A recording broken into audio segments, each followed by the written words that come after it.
Invitamos, por favor, a la doctora María Belén Mena. Muy bien, gracias.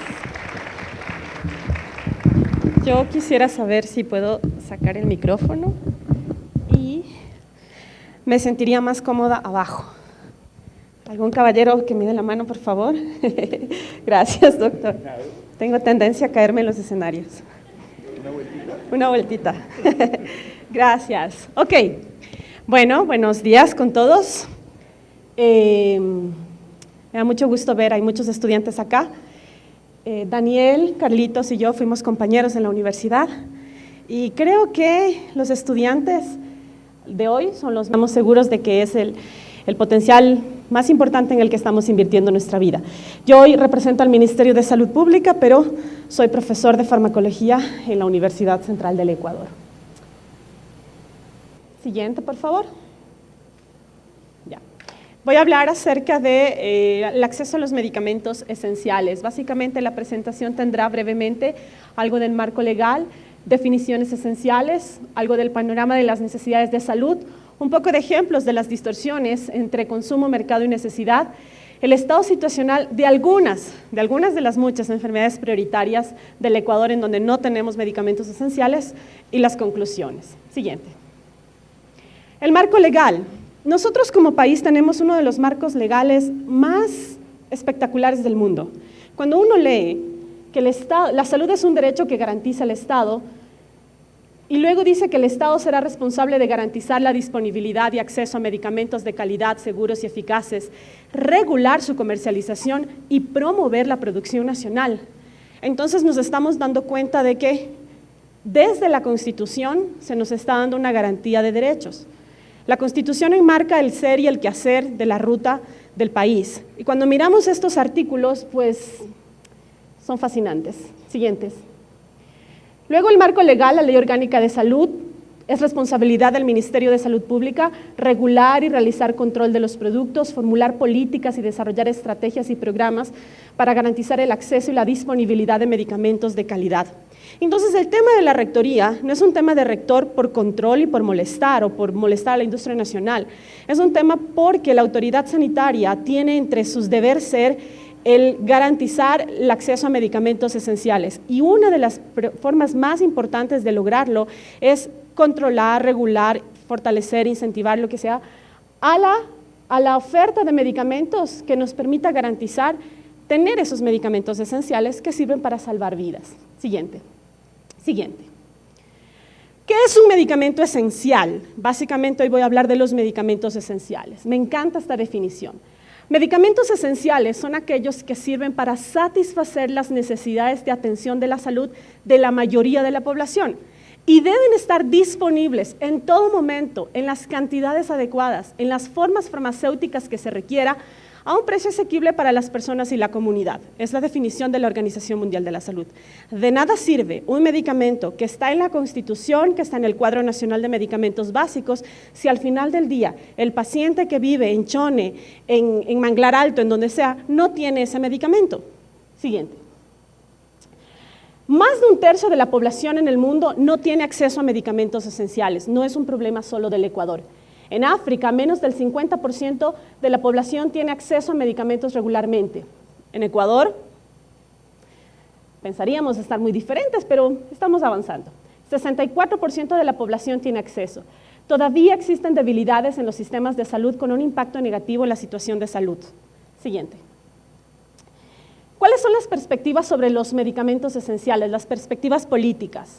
En primer lugar, miramos que el acceso a medicamentos esenciales es un derecho humano, es un derecho constitucional garantizado, es más que un giro de negocios, que es la forma en cómo la industria farmacéutica puede verlo, y eso es legítimo porque es un negocio para ellos. Para nosotros, el acceso a medicamentos esenciales es un derecho humano. No me saboteé la presentación. Sabotaje.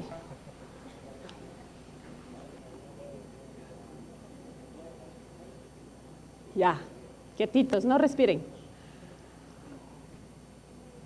los medicamentos esenciales no son una mercadería como cualquier otro producto. O sea, si uno se pone de baja las bicicletas, se rebaja el precio, uno probablemente se compra 2. Pero ninguno de nosotros dice algo así como, está barato el losartán, me lo voy a empezar a tomar, idealmente. Pero tenemos algunos elementos que, sin ser una mercadería de un giro de negocio directo, tiene algunas peculiaridades de distorsiones del mercado que veremos después. Ok, ya, déjele ahí. El medicamento puede salvar una vida y por tanto debe ser tratado como un bien público y es necesario identificar incentivos apropiados para asegurar la investigación y desarrollo de nuevos medicamentos, como un panorama general. Siguiente. Ahora, claro, tienes un marco constitucional genial, el Estado debe controlar, debe regular y la industria farmacéutica, qué pena que se fueron, me hubiera mucho gustado que escucharan esta parte, pero bueno, seguro se enterarán.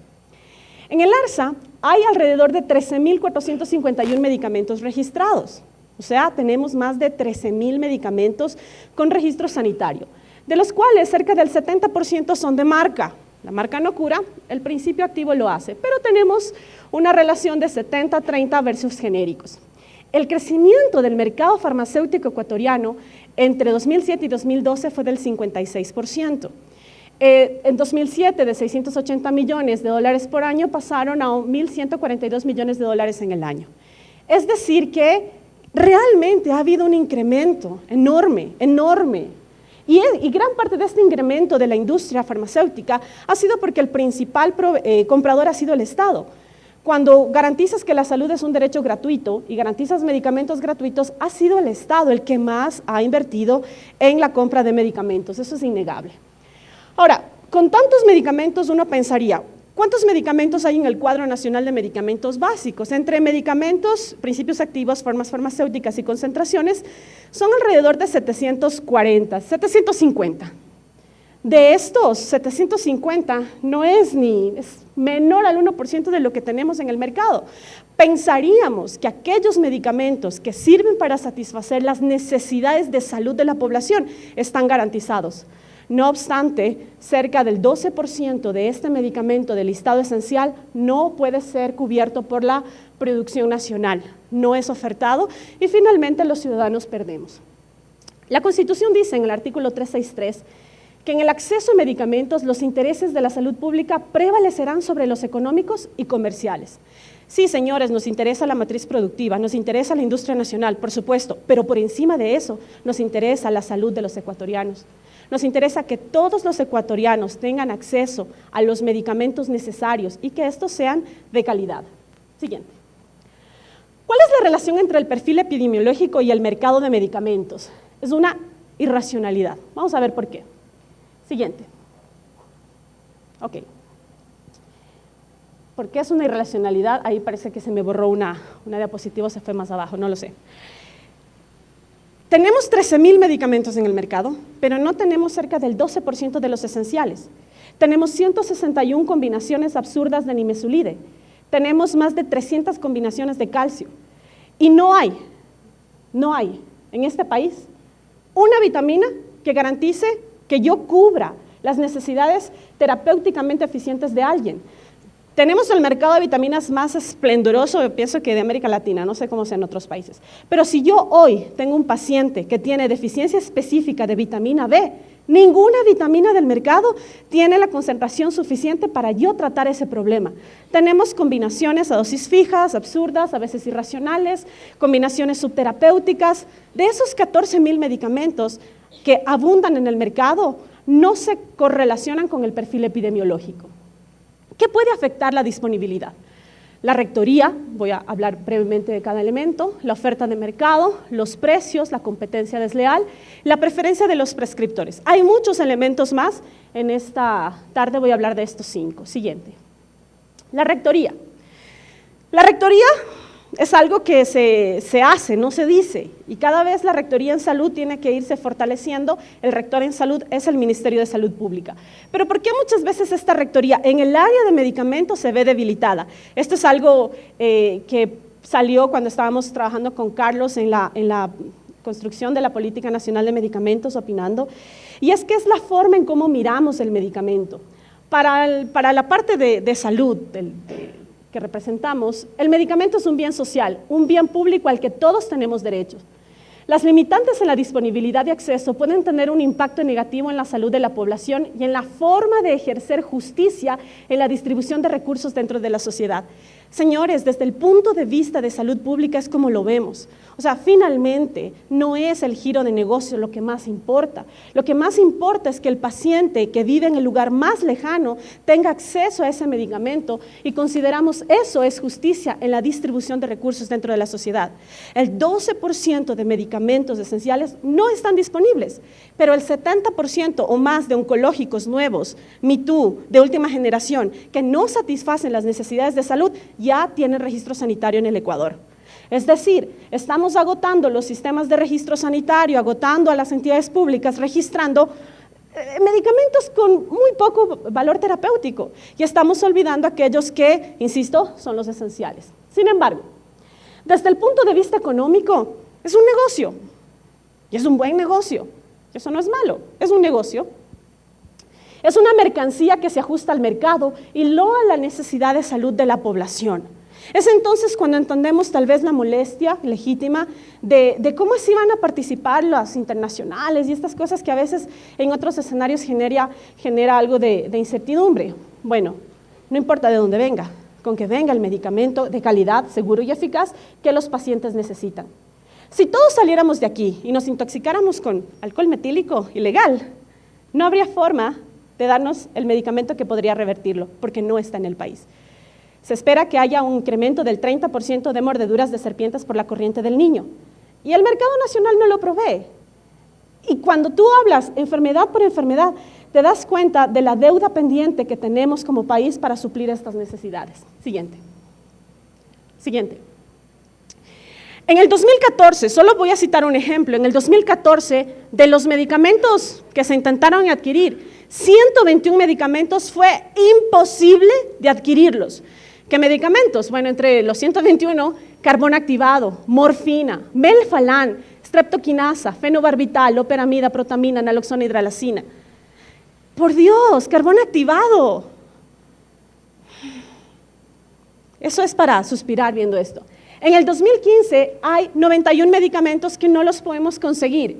Carbón activado, morfina, melfalán, streptokinasa. Streptokinasa, Dios no quiera a sus abuelos les dé un infarto, no hay streptokinasa. Pues tenemos medicamentos con registro pero sin fijación de precios, sin registro o sin fijación de precios, con registro y fijación de precios, o medicamentos que no se comercializan, o medicamentos discontinuados o no disponibles durante meses, como el caso de la morfina. Ahora justo en la universidad, en la Facultad de Medicina, está el Congreso Internacional de Cuidados Paliativos. Y cada vez que ves a un médico que se dedica a cuidados paliativos, lo primero que te dice es, ¿cuándo van a garantizar la provisión permanente de morfina? Entonces, este medicamento, melfalán, cura leucemias, de los pocos medicamentos. Puede evitar trasplantes de médula ósea. Cuesta menos de $1 y no lo tenemos. Siguiente.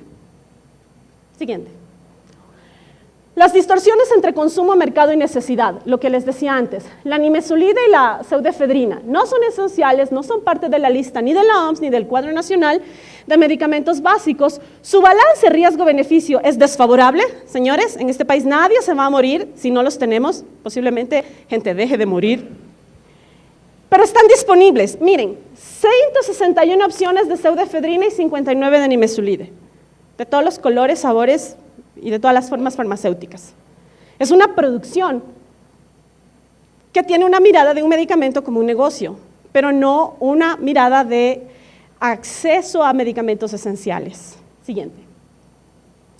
¿Qué más tenemos? Hice una mirada rápida, ustedes pueden bajarse la base de datos del ARSA y filtrar. 4 ofertantes de toricoxib, 6 de lactobacillus, 27 de silimarina, 59 de nimesulide, 59 de naproxeno más solos o en combinaciones, 161 de pseudoefedrina, 124 de paracetamol en combinaciones, calcio en todas sus expresiones, 176, vitaminas solas o en combinación, 347.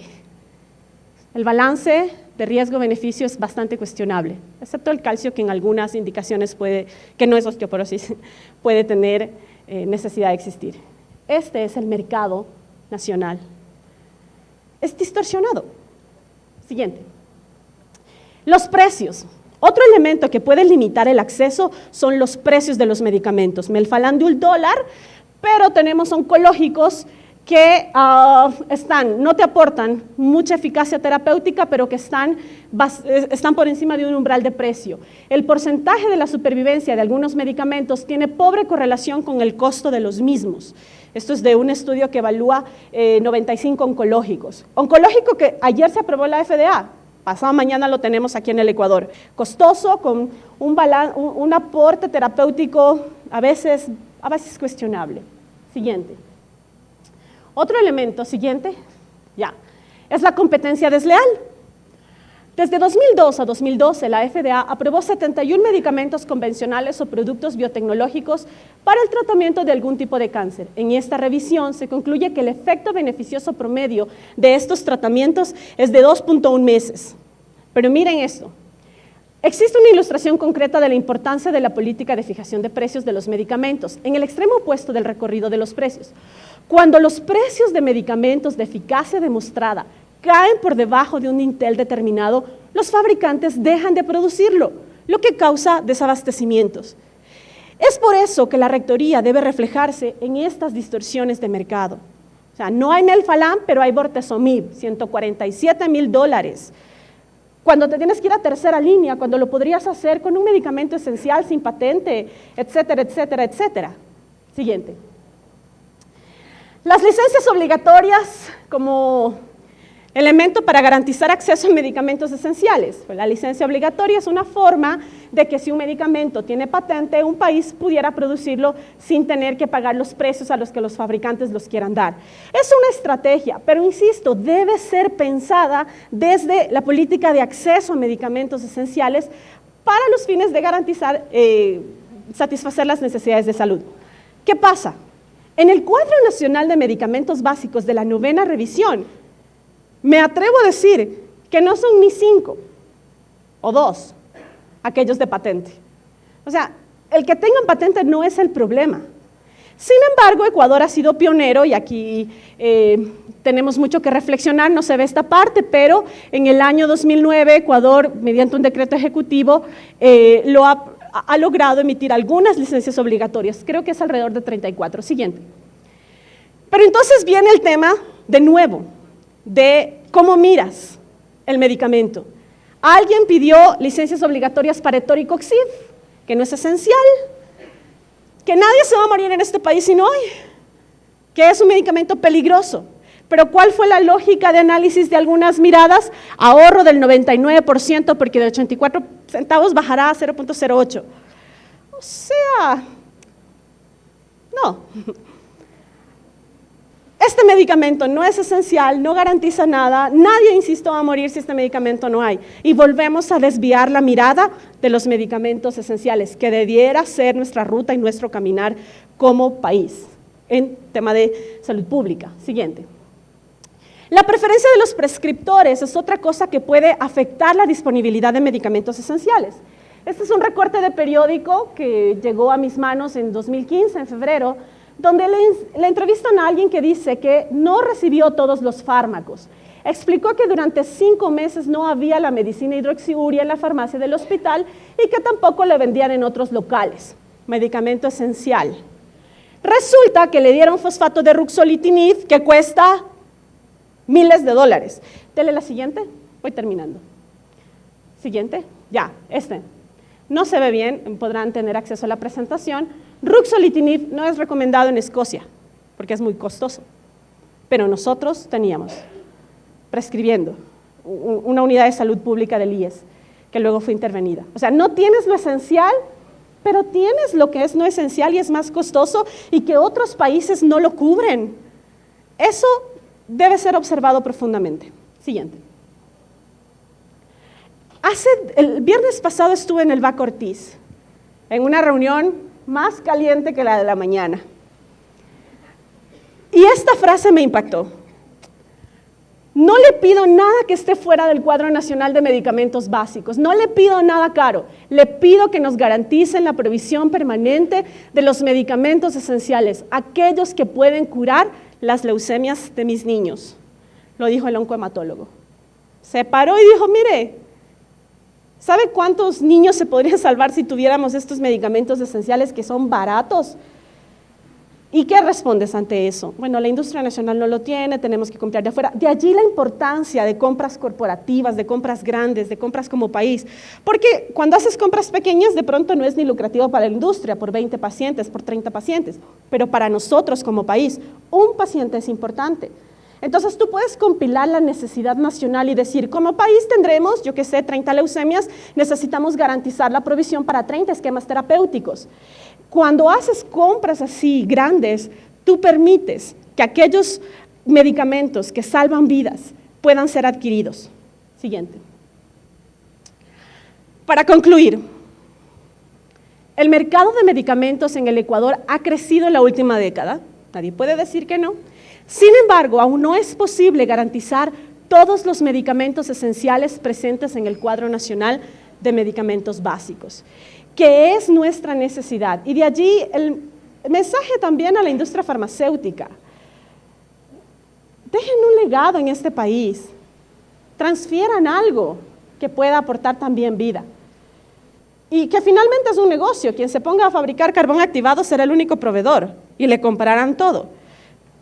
Creo que es tiempo de reflexionar y de apostar por iniciativas de compras masivas para garantizar el acceso a los medicamentos esenciales seguros y de calidad. Siguiente. ¿Ok? Así que siempre en todas mis conferencias cierro con esta frase porque cada vez que la leo, no sé, me conmueve.